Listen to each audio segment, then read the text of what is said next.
This is going to be a little different than my last few videos. Instead of looking at a specific system of a game, I want to break down my thoughts on overall design concepts or different components of a game, starting with rulebooks are your way to convey how your game and systems work to the player. It's pivotal to get these right, as you can bounce a player off from ever trying your game if your rulebook's stinky.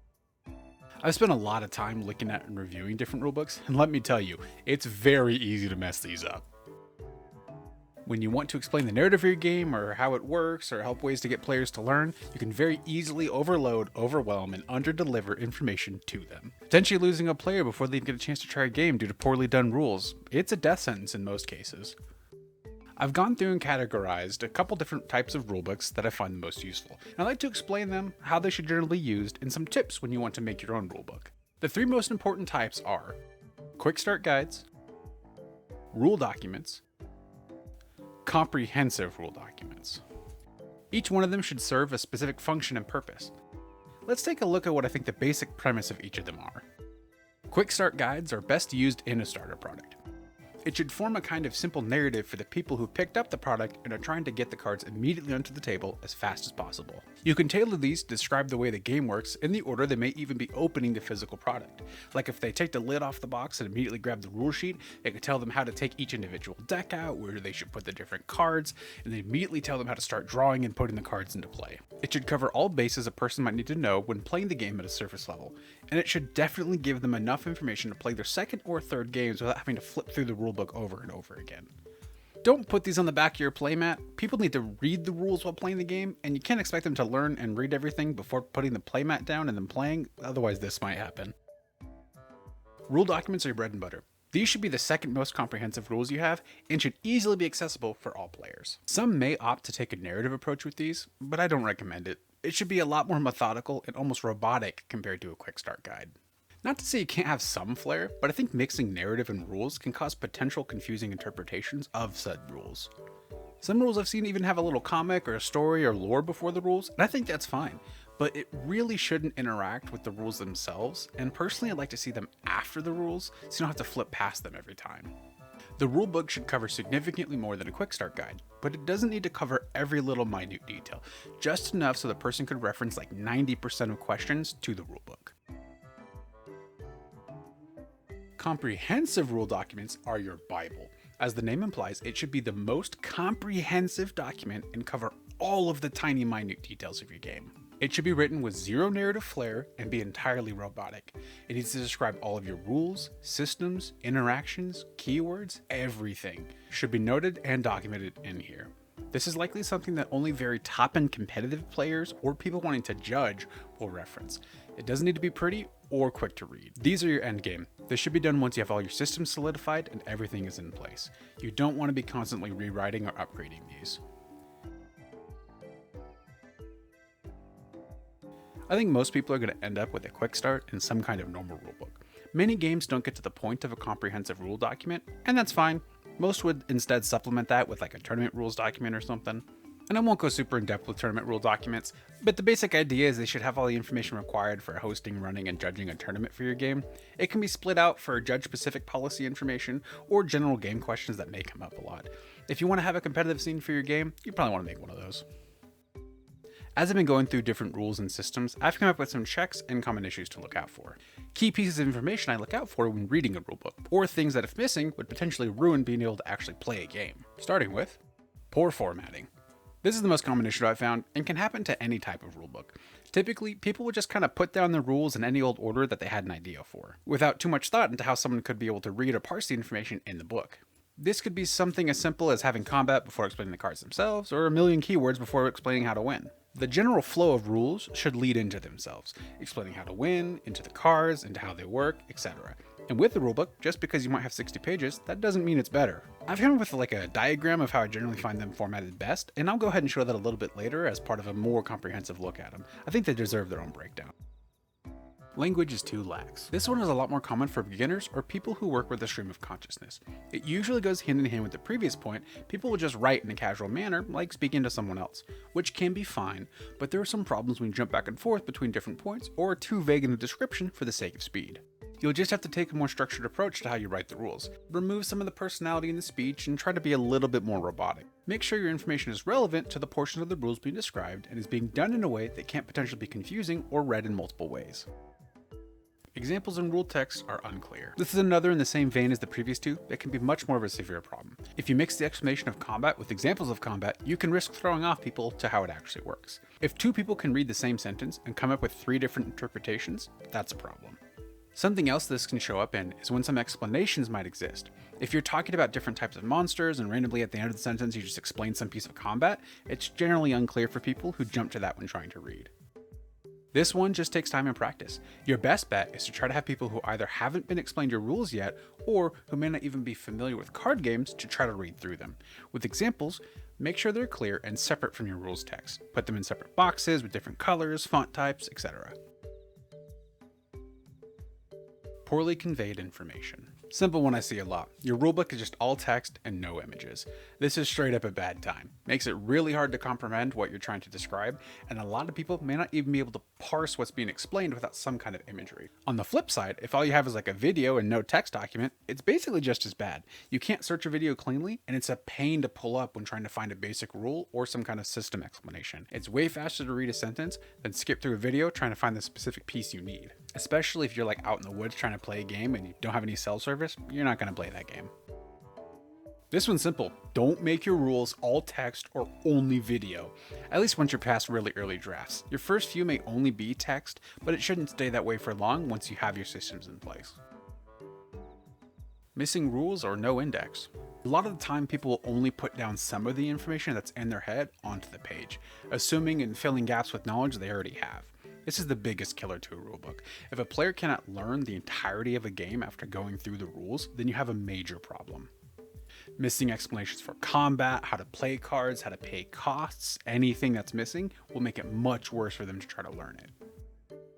The easiest answer to this is just read through your rules as slowly as possible.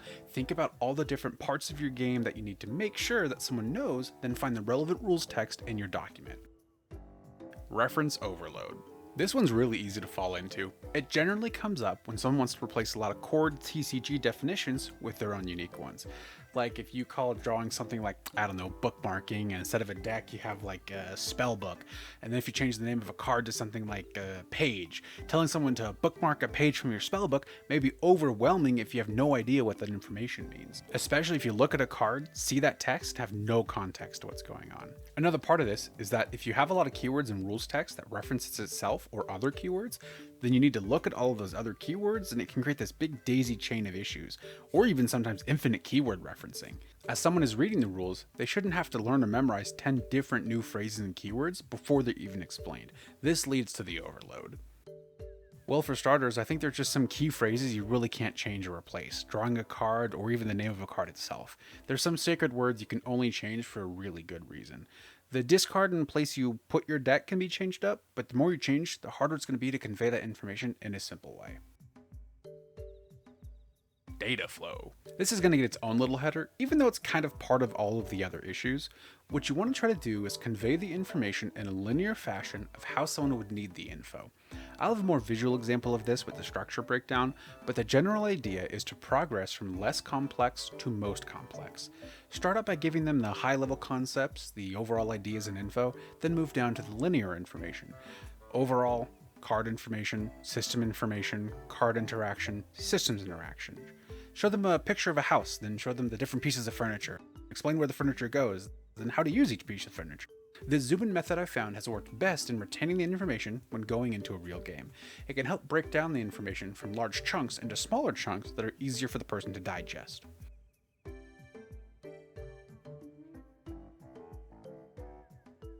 When you have an intro product, I would definitely create a specialized book for that product, the Quick Start Guide. I would recommend having the book with a lot more images than the other ones as well. Pictures of the cards, where they go on a playmat, how they're used against each other, etc. Here's the general structure I would use for a type of Quick Start Guide. Quick description of the game as a whole, the contents of the box, how to win a game, card breakdown, a resource system, zone breakdown, turn structure, player turn, combat breakdown, where to find the rest of the game's info. I'm going to break these down a little bit more in the rulebook structure. There are a lot of possible ways to structure a normal rulebook, and after having read so many of them, I found a pattern of the ones I've learned from the best on my first read through. Here's my proposed structure. Quick description of the game as a whole, how to win a game, card breakdown, a resource system breakdown, a zone breakdown, the turn structure, the player's turn, combat breakdown, deck building, advanced information, keywords, and a back page reference guide. Breaking these down piece by piece, we get quick description of the game as a whole. It's pretty simple. Just tell them what your game is, some lore, and a quick little summation of how it works. It shouldn't be too long or lore heavy, and I would also recommend avoiding basically any keywords or game specific information here. This one can be a little bit harder to get right. You should be able to convey how someone wins the game without being too specific on all the pieces to do so. Card breakdown. This is where you'd show all the cards, the information on them, but try to limit the actual game rules if you can help it. Having to jump from a combat section to the card type to the keywords can be a lot for someone trying to learn. Resource system. This one depends and can be moved around a little bit. It's basically to supplement the previous section to help give context on card costs and how the resources may play with the game as a whole. Some games might not have resources, so you won't have this section, but it is important to have it on its own little section so people know how costs work. Zone breakdown. This will be to show people where all the cards are going to go. Each area should be clearly labeled and marked and specifically say what cards go where. This is to reinforce where the cards will be placed and end up after use. Turn structure. Give the readers each of the phases of your game and in which order they will be in. If you have a non-unique turn structure or something that breaks the common mold, this would be the best place to describe it. Something like combat just being an action or combat being before the main phase, stuff like that. Deck building. I have this one down lower because for the most part, it's not important information for people to learn how to play the game. I find people tend to mix this up with other sections, but really just make it its own section and clearly lay everything out. Advanced information. This one is truly optional, but if you have multiple formats or different kinds of deck building rules depending on outside factors, this is your best spot for it. Keywords. Just a little area for someone to reference all the different keywords the game currently has. Back page. Not enough games do this one, and I think it's the best. Basically what you do is put your basic turn structure, common keywords, how your combat system works, all in a single page. This means a person can just look at the back of the book after reading to remind themselves of the structure or how to play. I would recommend checking out the rules of games like Pokemon, Magic the Gathering, and some other fairly established games, except Yu-Gi-Oh! And see how they have them set up. Some have decades of time to have perfected them, or not. Again, don't use Yu-Gi-Oh! I'm not going to break this one down. I don't have a great breakdown for it. You just want to list and record every single piece of your game. Check out the Magic the Gathering comprehensive rules document for what they should look like. Rulebooks are hard. Knowing how best to convey the information, what order to put it in, how much to record down, what kind of rulebook to even make, examples, and on and on. But there's almost an art to a well-done rulebook. Being able to read and flow through the contents and actually understand a game in one shot is huge. And I feel like I'm barely even scratching the surface with how deep you can go. There's so much you can convey in very clever ways. I would strongly suggest just reading rulebooks from the top games, smaller games, board games, anything really, except Yu-Gi-Oh! Ask yourself questions while you read them. How do I win? How does combat work? What happens when a creature with the same attack hits another creature with the same attack? How am I paying for cards? As you ask more and more of these questions, you'll hopefully become more aware of the types of answers you'll have to provide when other players ask questions in your rules. That's all I got for this time. I'm sure I'll come back to rulebooks again. I've barely scratched the surface on a lot of this. I'll likely do some kind of video series where I look over different rules of smaller or bigger card games and kind of see how my thought processes apply to them. I might even already have some lined up. Until next time, see ya!